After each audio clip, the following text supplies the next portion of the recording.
once again welcome back to my education journey. My YouTube channel name is the MRK Academy. Students, इससे पहले की class में हमने जो है ना टॉपिक कंप्लीट किए थे, law of diminishing marginal utility damn sure question था, वो एक्सप्लेन किया। उसके बाद जो है ना लॉ ऑफ वेरिएबल प्रोपोर्शन था, intermediate first year economic student के लिए। आज जो है ना डैम श्योर क्वेश्चन है जो है ना, what are the various methods of calculating national income. First year के स्टूडेंट्स को है, और इंटरमीडिएट फर्स्ट ईयर और बीकॉम फर्स्ट ईयर और बीबीए के स्टूडेंट्स को जहाँ भी इकोनॉमिक सब्जेक्ट है उसमें टॉपिक रहता है मेथड्स ऑफ कैलकुलेटिंग या मेथड्स ऑफ मेजरिंग और methods of computing national income. कितने के नाम है, methods of computing national income बोल के टॉपिक आता स्टूडेंट्स आप लोगों को। तो डैम श्योर क्वेश्चन है, इसको ज़्यादा से ज़्यादा कॉन्सेंट्रेट करिए आप लोग। चलिए स्टार्ट करते हैं introduction part. National income is the total market value of goods and services produced in a country during a given period of time। मतलब नेशनल इनकम का मतलब क्या होता है, पूरा प्रोडक्शन अपन during a given period of time, yearly अपन जो टाइप का प्रोडक्शन करते, वो प्रोडक्शन में जितना भी एक्सपेंसेस आता उसके बेस पे अपन नेशनल इनकम फाइंड आउट करते। ये इंट्रोडक्शन में बोला। उसके बाद अकॉर्डिंग टू डेफिनेशन में, अकॉर्डिंग टू पीजीएस, पीजीएस का क्या डेफिनेशन है, इनकी नज़रिए में क्या है नेशनल इनकम। मतलब national income is a part of objective income. हर एक के ऑब्जेक्टिव रहता, ऑब्जेक्टिव यानी मकसद, सब जने इनकम कमाते, मकसद रहता of a community including income derive from the abroad. तो थोड़ी इनकम अपने को अब्रॉड से भी आती, दूसरी कंट्री से, abroad which can be measuring money. और हर चीज़ को आप मनी से कंपेयर करना, इनो बोल के बोले पीजीएस। एक तो बाहर की इनकम कमाना और एक इंडिया की इनकम, दोनों को मेजर करना, ये बताए इनके डेफिनेशन में। ओके स्टूडेंट्स, ये रहा इंट्रोडक्शन आपका और एक ये रहा डेफिनेशन।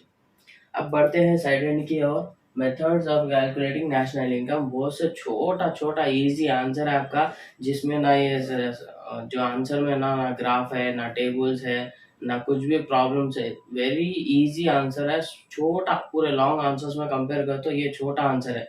आपको 2 पेजेस में आ जाता है, इनफ है।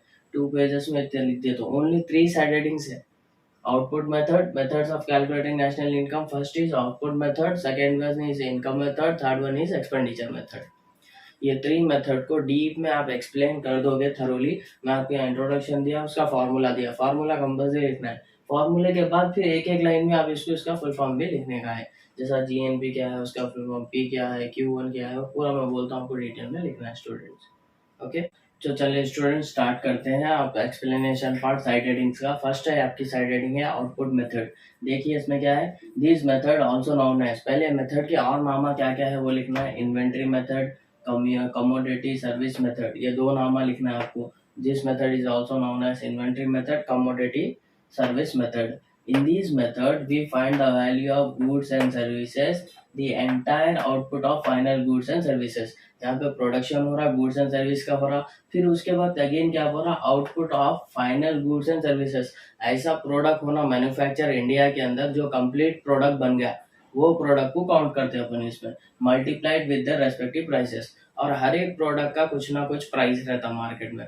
जैसा एक मोबाइल फोन है, कार है, एक बाइक है, वो कंप्लीट प्रोडक्ट भी हो सकता है, अनकम्प्लीट भी हो सकता है। तो अपन अनकम्प्लीट नहीं कैलकुलेट करना है, सिर्फ कंप्लीट प्रोडक्ट। पूरे इंडिया में जितने भी मैन्युफैक्चरिंग प्रोडक्ट्स हो रहे हैं, पूरों को मिला के उसके प्राइसेस से मल्टीप्लाई कर देना है, तो अपने कंट्री की इनकम मालूम हो जाती। टोटल आउटपुट मेथड बोल के है, ठीक है। तो इसके अंदर एक फॉर्मूला दिया GNP. GNP stand for gross national product is equal to P1 Q1, यानी price 1 quantity 1 plus P2 Q2, price 1 तो price 2 quantity 2 plus so on है। जैसा मैथ्स में अपन किसी की वैल्यू नहीं बोल सकते, एन नंबर ऑफ वैल्यूज है ना, जितने भी अब अपन के इंडिया में कितने प्रोडक्ट बना रहे बोले तो अपन काउंट नहीं कर सकते, अनकाउंटेबल अनलिमिटेड है, तो उसके अपन PN QN लिखते हैं। Plus net export, net export बोलते अपना प्रोडक्ट बाहर भी बिक रहा, तो ये पूरा को क्लब कर दिया अपन, तो अपने को नेशनल इनकम आ जाता। तो स्टूडेंट्स ये जीएनपी वेर बोल के लिखना है आपको यहाँ पे, यहाँ पे वेयर बोल के लिखना है फॉर्मूले के नीचे। फिर आपको लिखना है जीएनपी। फिर आपको क्या करना है स्टूडेंट्स, पूरा इसका फुल फॉर्म लिखना है। GNP stand for gross national product बोल के। फिर P1 P2, फिर स्टूडेंट्स P1 P2 लिखना है, prices of goods and services, P1 P2 का आंसर। फिर Q1 Q2, Q1 Q2 का फुल फॉर्म लिखना है का goods and services of related goods, quantity of goods and services, prices of goods and services, quantity of goods and services, ये लिखना है। And PNQN मतलब सो ऑन, और net export तो है। तो ऐसा करके आपके आंसर को लेंथी करना है, आपको एक एक पॉइंट का एक्सप्लेनेशन पार्ट नीचे नीचे स्टेप बाय स्टेप देते जाना। सो ये रहा आपका आउटपुट मेथड। अब बढ़ते हैं नेक्स्ट आंसर की ओर और नेक्स्ट पॉइंट की ओर। नेक्स्ट है इनकम मेथड। तो यहाँ पे आ जाइए इनकम मेथड में। इनकम मेथड में क्या है स्टूडेंट्स, आपको this method is also known as, इसका और नाम क्या है, national income at factor cost. तो national income at factor cost इसका और नाम है। In this method we find the income is earned by all factors of production.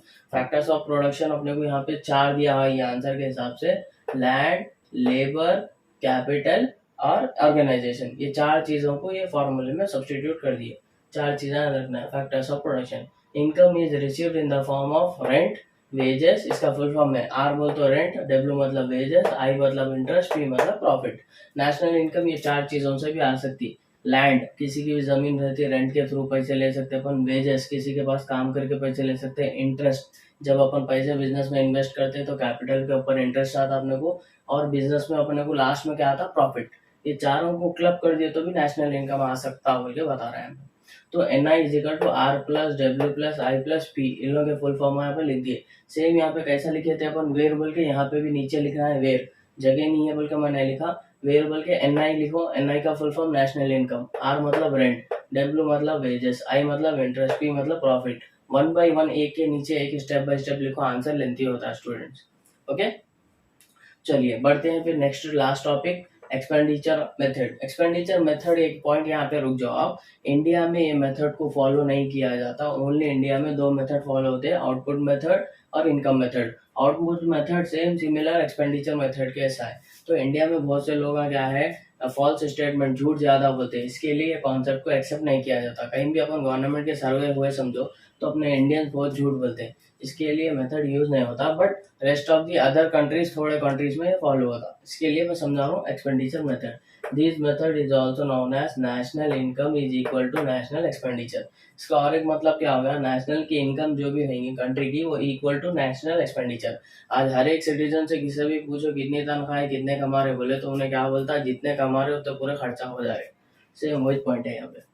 In this method we add personal consumption. तो इसके अंदर क्या कहेंगे, एक्सपेंडिचर बोल तो personal consumption from household, घर के खर्चा, एक्सपेंडिचर ऑन फॉर्म्स, बिजनेस के एक्सपेंसेस, फिर expenditure of goods and services produce in a country, right. ये है expenditure of goods and services of government और प्रोड्यूस इन ए कंट्री। एक year में कितने एक्सपेंसेस हुए उसको मिला के क्लब कर देना है। For example NI is equal to, NI बोलता national income, EH plus EG plus sorry NI is equal to EH plus EF plus EG plus net export.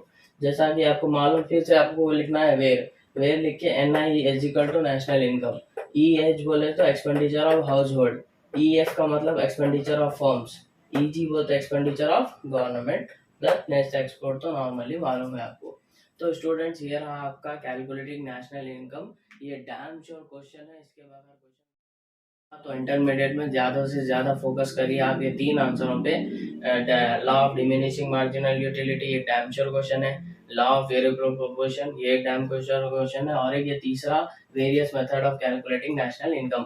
ये तीनों में इसके दिए आंसर में खाली आपको ग्राफ टेबल्स वगैरह नहीं है। Law of diminishing, law of variable में टेबल ग्राफ लेंथी टॉपिक है, ये आपको इजी शॉर्ट टॉपिक है, इजी आंसर है, डैम श्योर 10 मार्क्स के लिए आता है स्टूडेंट्स।